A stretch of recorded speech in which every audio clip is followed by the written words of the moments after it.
Treasurer, good morning. Thank you for joining me. Firstly, Good new morning. Treasury figures show that tax cuts and low-income concessions have put around $7 billion into the pockets of 8 million Australians. Has that been enough to offset the impact of lockdowns and border closures? Well, tax cuts have not been the only measure that the government have taken to help support the economy at this difficult time. But as you say, $7 billion has made their way into the pockets of Australian families over the last 6 months, and more than $1 billion a month will make its way again into the pockets of Australian families over the next 9 months. We also put in place in the budget significant investment incentives for businesses to immediately expense new acquisitions to upgrade their business. We also put in place a loss carry back measure in order to help businesses who have been doing it tough through COVID get the benefit of the tax system. So there's a whole range of tax measures that we have put in place. As you know, JobKeeper runs through to the end of March. We also put in place the JobMaker hiring credit. We brought forward billions of dollars of infrastructure spending, as well as making announcements about new infrastructure spending. And so there are a whole range of measures across the economy. Some $250 billion of direct economic support committed by the Morrison government, with around $150 billion already out the door. So very substantial support indeed to help Australia get through the biggest economic shock since the Great Depression. Well, let's talk about JobKeeper, and you mentioned the March cut-off. We've got a situation now in Greater Brisbane where business is locked down, and we are seeing restrictions imposed in parts of the country, for example in New South Wales, where there have been outbreaks. How viable is it for that subsidy to end in March when we're still seeing outbreaks and issues across the country? Well, JobKeeper has been an enormously successful program, and it's been the largest economic support program any Australian government has ever undertaken, with $77 billion already out the door. What we have always intended was that the JobKeeper program would be temporary. It'd be targeted, it'd be proportionate.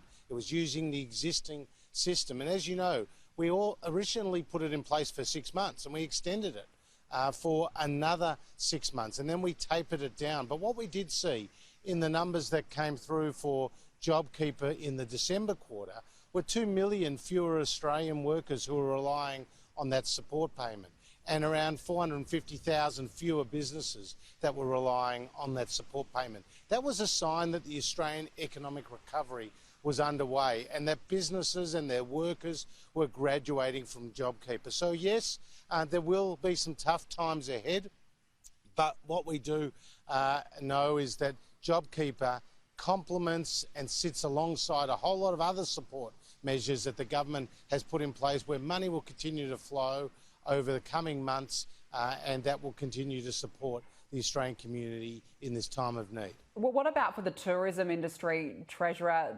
Operators simply can't survive with consistent rolling border closures. Would you consider a special package of support for those tourism operators? Well, as you know, in the budget on October the 6th, I announced around $350 million for regional tourism support. We've also announced a travel agents program, more than $100 million to support those in the travel agents industry. Whether it's zoos, whether it's airlines, whether it's travel agents, the government has been there to support people in the tourism industry. Yes, I understand how the border closures have impacted upon the businesses, many small businesses in the tourism sector. This is a very difficult time, but there is already significant support going into the tourism sector that the government has announced already. And what does it mean for your own economic planning for the country, given we have these rolling border closures? They're open, they're shut, they're open and shut. How can you plan ahead for 2021 with so much uncertainty? Well, the uncertainty has been a feature, a characteristic of the last year, of the first global pandemic of this significance in more than a century. And I fear that the uncertainty will be there globally, at least for some time to come. Yes, we're optimistic with the rollout of the vaccine, but the virus is not going away. It's It's there with us every day. It's our ability to deal with the new cases that arrive that will very much determine the speed and the trajectory of our economic recovery. We've already seen some very positive signs. 85% of the 1.3 million Australians who either lost their jobs or saw their working hours reduced to zero at the start of the pandemic are now back at work. And as you would have seen in the September quarter for the national accounts, we saw a 3.3% increase in GDP growth, the single largest quarterly increase since 1976. And business and consumer confidence has also recovered to its pre-pandemic levels. So there are signs of optimism, there are signs of hope. Australians can be confident going into the future. And our health system is holding up enormously well. I mean, yesterday there were 13 cases across the country.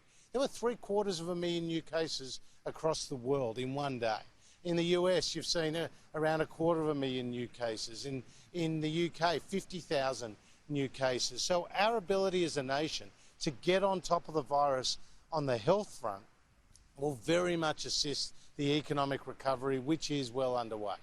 And just before we let you go, Treasurer, just on borders, everyone agreed at National Cabinet last week that Greater Brisbane would be declared a hotspot. Is that now under review, given that there have been no cases over the weekend?